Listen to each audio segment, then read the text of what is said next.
ಸಿಕ್ಕಿದ ಬಲೆಯೊಳು ಸಿಕ್ಕಿದ ಜನಸಾಮಾನ್ಯರಿಗೆಣೆಯಾದೆನು ನಾ ಮನಸ್ಸಿದ ಮಿಕ್ಕಿದ ಬಲೆಯೊಳು ಸಿಕ್ಕಿದ ಜನಸಾಮಾನ್ಯರಿಗೆಣೆಯಾದೆನು ನಾ ಮನವೇ ನೀ ತೆರಗ ತರಿಸುವುದೀ ಜನಪನ ಸುತೆ ಗೆಳಸಿ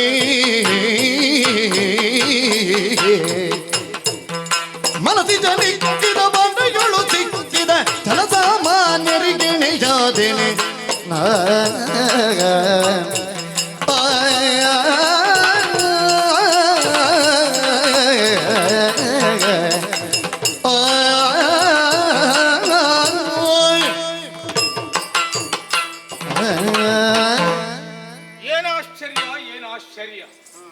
ಯಾವತ್ತೂ ಈ ರೀತಿ ಆದದ್ದಿಲ್ಲ ನಮಗೆ.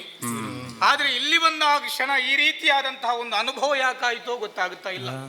ಎಷ್ಟೋ ಹೆಣ್ಣು ಮಕ್ಕಳನ್ನು ತೆಂಕು ಬಡಗಿನಲ್ಲಿ ಕಂಡವ ನಾನು. ಆದ್ರೂ ಇಂತಹ ಒಂದು ಭಾವನೆ ನನ್ನ ಮನಸ್ಸಿನೊಳಗೆ ಬಂದ ದಿವಸ ಯಾವ ಪ್ರಸಂಗದಲ್ಲೂ ಆಗಲಿಲ್ಲ. ಆದ್ರೆ ಇವತ್ತಿಗೆ ಹೀಗಾಗಬೇಕು ಅಂತಾದ್ರೆ ಕಾರಣ ಏನೋ ಗೊತ್ತಿಲ್ಲ. ಮಗಳು ಅಂತ ಹೇಳಿದ್ರು, ಮಗಳನ್ನು ಕಂಡಾಕ್ಷಣ ಆ ನಂಗನ ಬಾಣ ಪ್ರಯೋಗವೋ ಏನು ಒಂದು ರೀತಿ ಶರೀರದಲ್ಲಿ ಬೇಕು ಬೇಕು ಅಂತ ಆಗುತ್ತಾ ಉಂಟು. ಏನು ಬೇಕು ಅಂತಲೇ ಗೊತ್ತಾಗುತ್ತಾ ಇಲ್ಲ. ಯಾವುದನ್ನು ಕೇಳುವುದು ಎಲ್ಲಿಂದ ಪ್ರಾರಂಭಿಸುವುದು ಅಂತಲೇ ನಮ್ಮ ಸಮಸ್ಯೆ, ಬಿಟ್ರೆ ಪ್ರಾರಂಭ ಆದ್ರ ಮೇಲೆ ಸಮಸ್ಯೆ ಇಲ್ಲ. ಒಟ್ಟಾರೆ ನನ್ನಷ್ಟಕ್ಕೆ ನಾನು ಹುಚ್ಚನಂತೆ ಮಾತಾಡುವುದಲ್ಲ. ಯಾಕೆಂದ್ರೆ ಸ್ವಲ್ಪ ಈ ಚಿತ್ತ ಚಂಚಲ ಆಯಿತಾ ಮತ್ತೆ ಹುಚ್ಚರ ಸಂತೆಯೇ. ನಾವು ಕೆಲವರನ್ನೆಲ್ಲ ಭೂಲೋಕದಲ್ಲಿ ಕಂಡಿದ್ದೇವೆ. ಕೆಲವರು ಹುಚ್ಚರ ಸಂತೆಯಾಗಿ ಕೆಲವು ಅಲ್ಲೆಲ್ಲಿ ಹೃದಯಾಘಾತದಲ್ಲಿ ಸಾಯುವುದು ಉಂಟು. ಅದು ಹೆಚ್ಚಾದದಕ್ಕೆ ಕಾರಣವೇ ಇದು ಚಿತ್ತ ಚಂಚಲವಾಗುವುದು. ಆದಷ್ಟು ಚಿತ್ತವನ್ನು ಒಂದು ಸ್ವಾಸ್ಥ್ಯದಲ್ಲಿ ಇಟ್ಟುಕೊಂಡ್ರೆ ಆ ಸಮಸ್ಯೆಗಳು ಬರುವುದಿಲ್ಲ. ಹಾಗಂತೇಳಿ ನನ್ನ ಪಾಲಿಗೆ ಈ ರೀತಿ ಆಯ್ತು ಅಂತಾದ್ರೆ ಏನೋ ಒಂದು ಸಮಸ್ಯೆ. ನನ್ನ ಮನಸ್ಸೆನ್ನುವಂಥದ್ದು ಮಾರ್ಜಾಲದ ನಡಿಗೆಯಂತೆ ನೋಡಿ, ಮಾರ್ಜಾಲದ ನಡಿಗೆಯಂತೆ ನಡೀತಾ ಉಂಟಲ್ಲ. ಹಾಗಾದ್ರೆ ಬೆಕ್ಕಿಗೂ ನನ್ನ ಮನಸ್ಸಿಗೂ ಏನೋ ಒಂದು ಸಂಬಂಧ ಕಲ್ಪಿತವಾಗುತ್ತಾ ಉಂಟು. ಅದನ್ನು ಇಲ್ಲೇ ನಿವಾರಿಸಿಕೊಳ್ಳಬೇಕು. ಓ ಅಮ್ಮ ಮನೆಗಳೇ, ಅಮ್ಮ ಬೇಡ, ಆ ಶಬ್ದ ಒಳ್ಳೆದಿಲ್ಲ. ಮತ್ತೆ ಇಷ್ಟೊತ್ತು ತನಕ ಅಮ್ಮ ಸರಿ, ಇನ್ನಲ್ಲ ಎಂತದ್ದು ಮಾಡುದು ಅಂತಲೇ ಅಂದಾಜಾಗುದಿಲ್ಲ. ಆಶೀರ್ವಾದ ಮಾಡುವುದು ಆಶೀರ್ವಾದ ಬೇಡುವುದ ಗೊತ್ತಾಗುತ್ತಾ ಇಲ್ಲ. ಯಾಕೆ? ನಿಮ್ಮಲ್ಲಿ ಒಂದು ನನ್ನ ಭಿನ್ನಹ ಉಂಟು. ಏನದು ಮುನಿಗಳೇ? ಬೇರೇನಲ್ಲ, ಈಗ ನಿಮ್ಮ ಮಗಳಲ್ವಾ? ನನ್ನ ಮಗಳಂತ ಹೇಳಿದೆ. ಪ್ರಾಯಕ್ಕೆ ಬಂದಿದ್ದಾಳೆ. ಪ್ರಾಯಕ್ಕೆ ಬಂದಿದ್ದಾಳೆ. ಮದುವೆ ಪ್ರಾಯಕ್ಕೆ ಬಂದು ತಲುಪಿದ್ದಾಳೆ. ಮದುವೆ ಪ್ರಾಯಕ್ಕೆ ಬಂದಿದ್ದಾಳೆ. ಖಂಡಿತವಾಗಿ ಬಾಲ್ಯ ಎನ್ನುವುದು ಹೋಯ್ತ ಬೆಳಕು. ಈಗ ಮದುವೆ ಪ್ರಾಯಕ್ಕೆ ಬಂದ ನಂತರ ಮದುವೆ ಆಗ್ಲೇಬೇಕಲ್ವಮ್ಮ? ಅಲ್ಲ, ಹೆಣ್ಣಿಗೆ ಮದುವೆ ಮಾಡಿಸಲೇಬೇಕಲ್ಲ. ನೀವು ಮದುವೆ ಆಗಿದ್ದೀರಲ್ವ? ನಾನು ಮದುವೆ ಆಗಿದ್ದೇನೆ. ಪ್ರಾಯಕ್ಕೆ ಬಂದಾಗಲೇ ಮದುವೆ ಆದದ್ದಲ್ಲ? ಖಂಡಿತವಾಗಿ. ಪ್ರಾಯ ಕಳೆದ ಮೇಲೆ ಮದುವೆ ಆದದ್ದಲ್ಲ ಅಲ್ಲ? ಅದು ನಿಮ್ಮನ್ನು ಮಗಳನ್ನು ನೋಡುವಾಗ ಗೊತ್ತಾಗುತ್ತದೆ.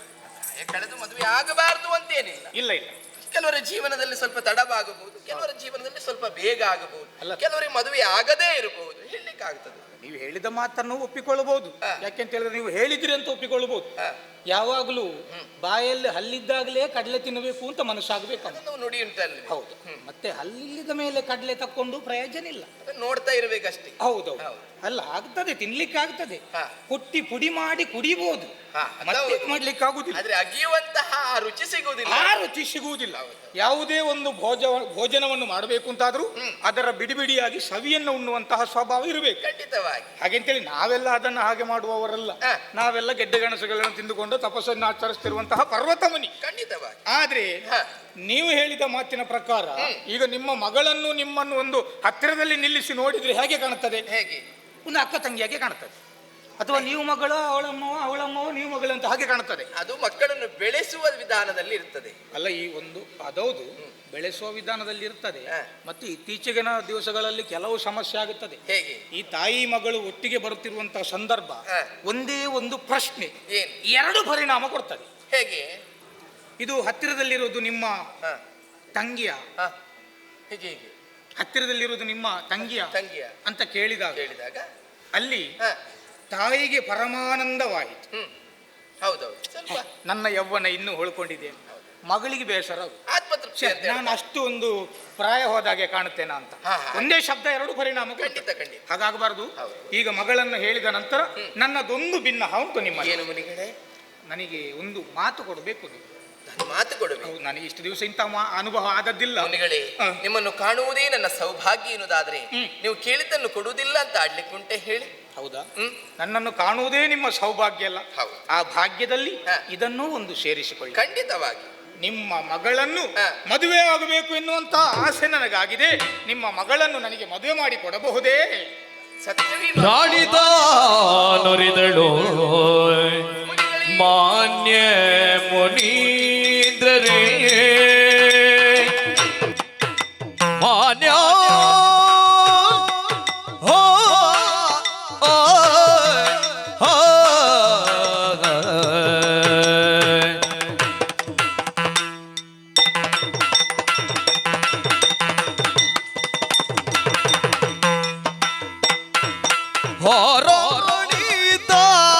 ನುರಿದಳು ಮಾನ್ಯ ಮುನೀಂದ್ರರೇ ನಾನೊಪ್ಪಿದೆನು ನಿಮ್ಮ ಕೇಳಿಕೆಗೆ ಶೋಣಿಯೊಳನಿಂದು ಧನ್ಯ ಎನ್ನಿಸಿದೆ ಶೋಣಿಯೊಳನಿಂದು ಧನ್ಯ ಎನ್ನಿಸಿದೆ ವಾಗ್ದಾನಕ್ಕೆ ಪುಸಿನ ಮಗಳ ನೀವೇ ಎನ್ನ ಮಗಳ ನೀವೇ ರಾಣಿತ ನೊರೆದಳು ಮಾನ್ಯ ಮುನೀಂದ್ರರೇ ನಾನೊಪ್ಪಿದೆನು ನಿಮ್ಮ ಕೇಳಿಗೆ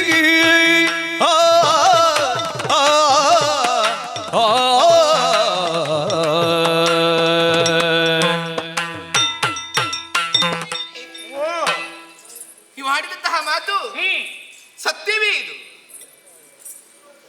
ಖಂಡಿತ. ನನ್ನ ಮುಖ ನೋಡಿದ್ರೆ ಹಾಗೆ ನಾನೆಲ್ಲ ಊರು ತುಂಬ ಸುಳ್ಳು ಹೇಳ್ಕೊಂಡು ತಿರುಗುವನಾಗೆ ಕಾಣ್ತೇನೆ. ಹಾಗಲ್ಲ. ಸತ್ಯವನ್ನ ಆಡಿದ್ದೀಗ ಮಗಳನ್ನು ನನಗೆ ಮದುವೆ ಮಾಡಿಸಿ ಕೊಡ್ತೀರಾ ಅಂತ ಕೇಳಿದ್ರಲ್ಲ. ಹೌದು. ಒಂದು ಎಲ್ಲ ಆಶ್ಚರ್ಯವಾಯಿತು ನನಗೆ. ಯಾಕೆ? ನಿಮ್ಮಂತಹ ಮನುಮುನಿಗಳು ಮದುವೆ ಆಗಬಾರದು, ಹೌದು, ಮದುವೆಯ ರೀತಿಯ ಯೋಚನೆಯೂ ಕೂಡ ಮಾಡಬಾರದಂತೆ. ಅಂತ್ಯಕಂತೆಗಳಷ್ಟೇ. ಹೌದು. ಆದ್ರೆ ನೀವು ಆಡಿದಂತಹ ಮಾತನ್ನು ಕೇಳುವಾಗ ಆಶ್ಚರ್ಯವಾಗುತ್ತಾ ಇದೆ. ಅಲ್ಲ, ನೀವಾದ್ರೂ ಹೀಗೆ ಕೇಳಿದ್ರಿ, ಮದುವೆ ಮಾಡಿಸಿ ಕೊಡ್ತೀರಾ ಎನ್ನುವ ಹಾಗೆ. ಮತ್ತೆ ಕೆಲವರೆಲ್ಲ ಹೇಗೆ ಆಡ್ತಾರೋ ನಮಗೆ ತಿಳಿದಿಲ್ಲ. ಹೌದು. ನಿಮ್ಮ ಮಾತನ್ನು ಕೇಳುವಾಗ ಅತ್ಯಧಿಕವಾದಂತಹ ಸಂತೋಷ ಎನ್ನುವುದು ನನ್ನ ಪಾಲಿಗಾಯಿತು. ಮುನಿಗಳೇ, ಮದುವೆ ಆಗುತ್ತೇನೆ ನಿಮ್ಮ ಮಗಳನ್ನು ಎನ್ನುವ ಹಾಗೆ ಆಡಿದ್ರಲ್ಲ, ಹೌದು, ಸಂತೋಷವಾಯಿತು. ಹೆಣ್ಣೆನ್ನುವುದು ಇದ್ದಂತಹ ಮನೆಯಲ್ಲಿರುವುದಕ್ಕೆ ಅಸದಳವಂತೆ ಆಗಬಾರದು. ಮೆಟ್ಟಿದ ಮನೆ ಗಂಡನ ಮನೆಯನ್ನು ಸೇರಬೇಕಾದ ಒಂದು ದಿನಕ್ಕಾದ್ರೆ ಆಕೆಗೆ ಬರುವಂತಹ ಯೋಗವಂತೆ. ಹೌದು. ಮತ್ತೆ ಕೆಲವರ ಹಣೆಯಲ್ಲಿ ಹೇಗೆ ಬ್ರಹ್ಮ ಬರೆದಿದ್ದಾನೆ ಅನ್ನುವ ಹಾಗೆ ತಿಳಿಯುವುದಕ್ಕೆ ಸಾಧ್ಯವಿಲ್ಲ. ಅದು ಸತ್ಯ, ದೇವರನ್ನೇ ತಿಳಿಲಿಕ್ಕೆ ಸಾಧ್ಯ ಅಲ್ಲವೋ? ಯಾರ್ಯಾರ ಹಣೆಯಲ್ಲಿ ಯಾರ್ಯಾರು ಯಾರನ್ನು ಮದುವೆ ಆಗಬೇಕು ಎನ್ನುವುದನ್ನು ಯಾರಿಂದಲೂ ನಿದರ್ಶಲಿಕ್ಕೆ ಸಾಧ್ಯ ಆಗುವುದಿಲ್ಲ. ಹಾಗಾಗಿ ಮುನಿಯಾದಂತಹ ನಾನು ಇವತ್ತು ನಿಮ್ಮ ಮಗಳನ್ನು ಮದುವೆ ಆಗಬೇಕು ಅಂತ ಬಂದದ್ದು. ಹೌದು. ಯಾರು ಯಾರನ್ನು ಮದುವೆ ಆಗುತ್ತಾರಂತ ಹೇಳಲಿಕ್ಕೆ ಸಾಧ್ಯ ಇಲ್ಲ. ಖಂಡಿತವಾಗಿಯೂ. ಆದ್ರೆ ನೀವು ಆಡಿದಂತಹ ಮಾತನ್ನು ಕೇಳಿ ನಾ ಒಪ್ಪಿಗೆಯನ್ನು ಕೊಡಬೇಕೆನ್ನುವ ಹಾಗೆ ನನಗೂ ಮನಸ್ಸುಂಟು. ಸರಿ, ಹಾಗಾದ್ರೆ ಒಪ್ಪಿಗೆ ಕೊಡಬಹುದಲ್ಲ? ಹಾಗಲ್ಲ, ಅದರಲ್ಲಿ ಮತ್ತೆ ಯಾಕೆ ಹಿಂದೆ ಉಳಿತಾ ಇದ್ದೀರಿ ಸ್ವಲ್ಪ? ಕಾರಣ ಮತ್ತೇನಲ್ಲ, ಸದಾ ಲೋಕದ ಹಿತವನ್ನು ಬಯಸುವರಂತೆ, ಲೋಕ ಸಮಸ್ತ ಸುಖಿನೋ ಭವಂತು ಹಾಗೆ ತಿಳಿದುಕೊಂಡು ಬದುಕಿದವರಂತೆ. ಸತ್ಯ. ಮತ್ತೆ ನಿಮಗಾಗಿ ನೀವು ಯಾವುದನ್ನು ಉಳಿಸಿಕೊಳ್ಳುವರಲ್ಲ, ಪರೋಪಕಾರ್ತಾಯ ಇದಂ ಶರೀರ, ಇನ್ನೊಬ್ಬರಿಗಾಗಿ ಇರುವವರು. ಮತ್ತೆ ಇನ್ನೊಬ್ಬರಿಗೆ ನಾವು ಇರುವುದೇ ಇನ್ನೊಬ್ಬರಿಗಾಗಿ. ನನ್ನ ಮಗಳ ಇಲ್ದಿದ್ರೆ ನಮ್ಮತ್ತೇನು ಇಲ್ಲ ಇಲ್ಲಿ. ಖಂಡಿತವಾಗಿ ನನ್ನ ಮಗಳ ಬದುಕೆನ್ನುವುದು ನಿಮ್ಮ ಕರದಲ್ಲಿ ಬಂದು ಸೇರ್ತದಂತ ಆದ್ರೆ ನಾ ಸಂತೋಷಗೊಂಡಿದ್ದೇನೆ. ನನ್ನ ಮಗಳ ಜೀವನ ಎನ್ನುವುದು ಸಫಲಗೊಳ್ಳುವುದಕ್ಕೆ ಸಾಧ್ಯವಾಗುತ್ತದೆ. ಆ ದಾರಿ ಎನ್ನುವುದು ಈ ಕಾಲಕ್ಕೆ ಬಂತು ಎನ್ನುವ ಹಾಗೆ ಅರ್ಥವಿಸಿಕೊಂಡಿದ್ದೇನೆ. ಮತ್ತೆ ಇನ್ನೊಂದು ಹೇಳುತ್ತೇನೆ. ಏನು? ನಿಮ್ಮ ಮಗಳನ್ನು ನನಗೆ ಮದುವೆ ಮಾಡಿ ಕೊಟ್ಟಲ್ಲಿ ನಿಮಗೆ ತುಂಬಾ ಅನುಕೂಲ ಉಂಟು. ಮಗಳಿಗೂ ಕೂಡ. ಹೇಗೆ? ಅತ್ತೆ ಮಾವಂದಿರ ಕಾಟ ಇಲ್ಲ, ನಾನೊಬ್ಬನೇ ಇರುವುದು. ಅದು ದೊಡ್ಡ ಸಮಸ್ಯೆ ಇತ್ತೀಚೆಗೆ. ಅಲ್ಲ, ಆ ಸಮಸ್ಯೆ ಇಲ್ಲ ನನ್ನ ಮನೆಯಲ್ಲಿ. ನಾನು ಓರ್ವಳೆ, ಮತ್ತೆ ನನಗೆ ಅದು ಮಾಡಿ ಇದು ಮಾಡಿ ಬಡಿಸಬೇಕಂತಿಲ್ಲ. ಮುನಿಗಳೇ, ಒಂದು ಎರಡು ಗೆಡ್ಡೆ ಗೆಣಸು ಅಲ್ಲೇ ತಗೊಂಡು ಕೊಟ್ಟರೆ ಸಾಕು. ಅದನ್ನೇ ತಿಂದು ಸುಮ್ಮನೆ ಇರ್ತೀವಿ. ಆದ್ರೆ ನಾವು ಕೊಡುವ ಯೋಚನೆ ಮಾಡಬೇಕು. ತುಂಬಿದ ಮನೆಗೆ ಹೆಣ್ಣನ್ನು ಕೊಡಬೇಕು ಅಂತ ಒಂದು ಮಾತುಂಟು. ತುಂಬಿದ ಮನೆಯಲ್ಲಿ ಹೆಣ್ಣನ್ನೆಲ್ಲೇ ನೂರಿಸುವುದೊಳಗೆ ಕಷ್ಟ ಆಗುದಿಲ್ಲ. ಅಲ್ಲ, ಬಂಧು ಬಳಗದವರು ಇರುವ ಮನೆಗೆ ನಾವು ಕೊಡಬೇಕು ಎನ್ನುವಂತಹ ಒಂದು ಮಾತಿದೆ. ಹಾಗೆ ಆದ್ರೆ ನಿಮ್ಮ ಕೈಗೆ ಕೊಟ್ಟೆ ಅಂತಾದ್ರೆ ಲೋಕವೇ ನಿಮ್ಮದು ತುಂಬಿದ ಮನೆ, ಮತ್ತೆ ಏನಾಗ್ಲಿಕ್ಕೆ ಲೋಕವೇ ನನ್ನ ಮನೆ. ನಿಮ್ಮನ್ನು ಗುರುತಿಸುವಾಗ ನನ್ನ ಮಗಳನ್ನು ಗುರುತಿಸುವುದೇ ಉಳಿಯುವುದು. ಮತ್ತೆ ಅಲ್ಲವೇ ಆ. ಹಾಗಲಿ ಅಂತೆ. ಆದ್ರೆ ಇನ್ನೊಂದು ಹೋದು ಏನು? ನನ್ನ ಕೈ ಹಿಡಿದಂತಹ ನನ್ನ ದೇವರು ಅವರಲ್ಲಿ ಒಂದು ವಿಚಾರವನ್ನು ನಾನು ತಿಳಿಸಲೇಬೇಕಲ್ವೇ? ಯಾರು? ನಾನು ನಿಮ್ ಪತಿದೇವರು ಖಂಡಿತ. ಅಂಬಿ. ಹೌದು ಹ. ಹೌದು ಅಂಬರೀಷ್. ಹೌದು ಅಂಬಿ ಅವರಲ್ಲಿ ಒಂದು ಪ್ರೀತಿಯಲ್ಲಿ ಅಂಬಿ. ವಿಚಾರವನ್ನು ಹೇಳಬೇಕಲ್ಲವೋ? ಹಾ. ಅದಕ್ಕೊಂದು ನನಗೆ ಒಪ್ಪಿಗೆಯನ್ನು ಕೊಡಬೇಕು. ಸರಿ, ಆಯ್ತಲ್ಲ? ಆಯ್ತಾಯ್ತು. ಅದ್ರ ಬಗ್ಗೆ ಯೋಚನೆ ಮಾಡಬೇಡಿ. ಅಲ್ಲ, ಕೇಳುವುದು ಹಾ. ಆದ್ರೂ ನನಗೆ ಕೊಡ್ಬೇಕು. ಖಂಡಿತವಾಗಿ ನಿಮಗೆ ನನ್ನ ಮಗಳು ಶ್ರೀಮತಿ ನಿಮಗೆ ಕೊಡು. ಇಂದಿರೇ ಪೊರಟಿಗ ಧರಣೀಕಾಂತಂ ಗೀರ್ವಾಣ ಯೋಗಿಯಿಂದೊಡಗೂಡುತ್ತ ಅಂತಃಪುರಗೈತರೆ ನೃಪಕಾಂತೆಯು ತಾನೀರ್ವರಿಂಗಿರಗಿ ಸವಿನಯದು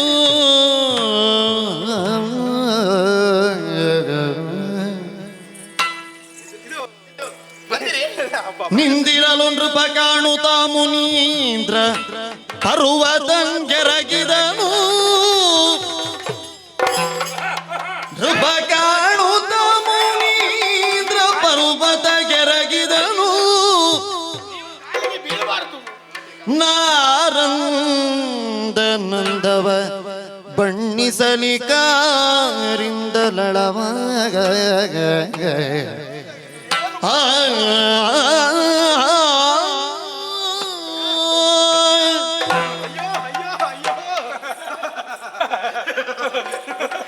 ಅಲಭ್ಯ ಲಾಭವೇ ಯೋಗ, ಲಭ್ಯ ಸಂರಕ್ಷಣೆಯೇ ಕ್ಷೇಮ, ಯೋಗ ಕ್ಷೇಮ.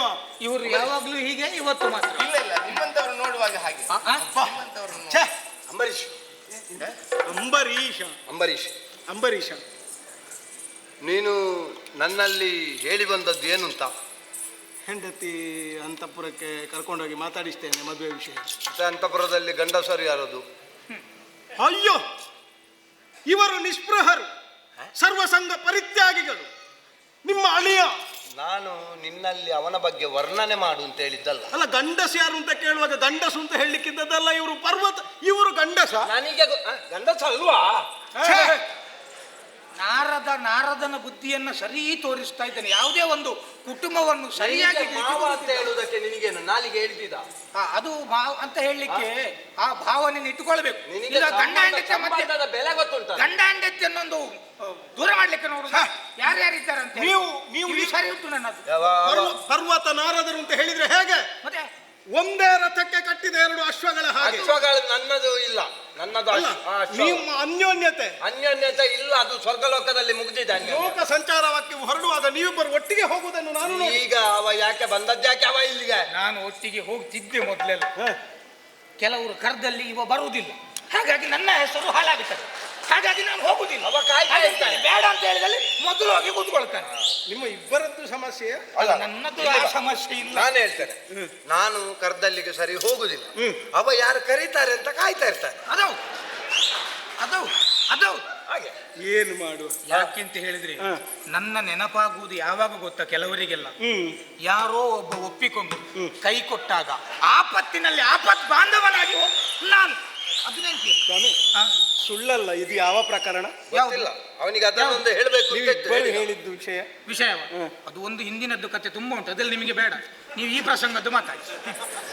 ಅಲ್ಲ, ಈ ಪ್ರಸಂಗ ಅಂದ್ರೆ ನೀವಿಬ್ಬರು ಜಗಳ ಮಾಡುವಾಗ ಯಾವುದನ್ನು ಜಗಳ ಅಂತಲ್ಲ, ಅವ ಯಾಕೆ ಬಂದದ್ಯಾಕೆ? ನೋಡಿ, ನಾನು ಹೋಗ್ತೇನೆ ಈಗ. ನನಗೆ ಇಂಟ್ರೆಸ್ಟ್ ಆಗುದಿಲ್ಲ. ನಾ ಯಥಾರ್ಥವಾಗಿ ನಾನು ಮರ್ಯಾದೆಯ ಅಯ್ಯೋ, ಈಗ ನಿಮಗೆ ನಿಮ್ಮದ್ದು ನೀವು ಅನ್ನುವುದು ಉಂಟಾ?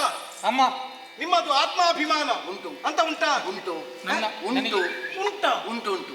ಮದುವೆ ಆಗೋದು ಅಂತ ನಿಶ್ಚಯ ಮಾಡಿದ ಮೇಲೆ ಉಂಟು. ಈಗ ಸ್ವಾಮಿ, ಮಾವನವರ ಒಂದು ಶಬ್ದ ನನಗೆ ತುಂಬಾ ಬೇಸರ ಮಾಡಿದೆ. ಮರ್ಯಾದೆ ಅಂತವ್ರು ಮಾತ್ರ ಮರ್ಯಾದೆ ಉಂಟು ಅಂತ ಹೇಳಿದವ, ಹಾಗಂತೀರಿ ನನಗೆ ಮರ್ಯಾದೆ ಇಲ್ವಾ? ನಾನು ಬಂದದ್ದೇ ಮರ್ಯಾದೆ ಉಳಿಸ್ಲಿಕ್ಕೆ ಇವತ್ತು, ಅದು ಗೊತ್ತಾ? ಹೌದಾ? ಮತ್ತೆ ಮರ್ಯಾದೆ ಉಳಿಸಿ. ಯಾರದ್ದು? ನನ್ನದ್ದೇ. ಇಬ್ಬರದ್ದು. ಸ್ವಾಮಿ, ನೀವಿಬ್ಬರು ಕೂತ್ಕೊಂಡು ನನಗೆ ಹೆಂಡತಿ ನನಗೆ ಪ್ರತ್ಯೇಕ ಆಸನ, ನನಗೆ ಅವನ ಜೊತೆ ಬೇಡ. ಒಂದು ಆಸನ ವ್ಯವಸ್ಥೆ ಮಾಡಿ ಇವರಿಗೆ. ಇದು ಮೇಲೆ ಯಾರು? ಮೇಲೆ ಯಾರು? ನನ್ನ ಮಾವ ನನಗಿಂತಲೂ ಒಂದು ಪಟ್ಟು ಹೆಚ್ಚಿಗೆ, ಹಾಗಾಗಿ ಮೇಲೆ ಕೂತ್ಕೊಳ್ಳಿ. ಮೇಲೆ ಅವನ ತಂದೆಯನ್ನು ಕೂತ್ಕೊಳ್ಳಿಸ್ಲಿ, ನನಗೆ ಅಷ್ಟು ಮೇಲೆ ಬೇಡ, ನಾನು ಮೇಲೆ ಇಲ್ಲೋ. ಬೇಡ ಬೇಡ, ನೀವೆಲ್ಲಿ ಕೂತ್ಕೊಳ್ಳಿ. ಅವ ಏನು ಅಲ್ಲಿ ಕೂತದ್ದೇನು? ನನಗೆ ಯಾರು ಕೂತ್ಕೊಳ್ಳಿ ಅಂತ ಹೇಳಬೇಕಾಗಿಲ್ಲ, ಮತ್ತೆ? ಆಸನ ಇದ್ದಲ್ಲಿ ನಾನು ಸ್ವೀಕಾರ ಮಾಡಿ. ನೋಡಿ ಎಂತ ನನ್ನದು ಒಳ್ಳೆ ಮನಸ್ಸು. ಅದನ್ನು ಒಪ್ಪಿಕೊಳ್ಳಿ ಸ್ವಾಮಿ. ಯಾವುದು? ಅವರು ಒಂದು ಕೊಡದೆ ಇದ್ರು ಅವರು ಕೂತ್ಕೊಳ್ತಾರೆ. ಅವರಷ್ಟಕ್ಕೆ ಹೋಗಿ ಕೂತ್ಕೊಳ್ಳುವುದಕ್ಕೆ ಅದಕ್ಕೆ ಒಳ್ಳೆ ಮನಸ್ಸು ಅಂತ ಹೇಳುದಲ್ಲ, ಮತ್ತೆ? ಅದಕ್ಕೆ ಬೇರೆ ಹೆಸರುಂಟು. ಬೇಡ, ನಾನು ಹೇಳುದಿಲ್ಲ ಇಲ್ಲಿ. ಬೇಡ, ಅಲ್ಲಿಂದ ಹೇಳಲಿಕ್ಕೆ ಹೇಳು ಅವನ.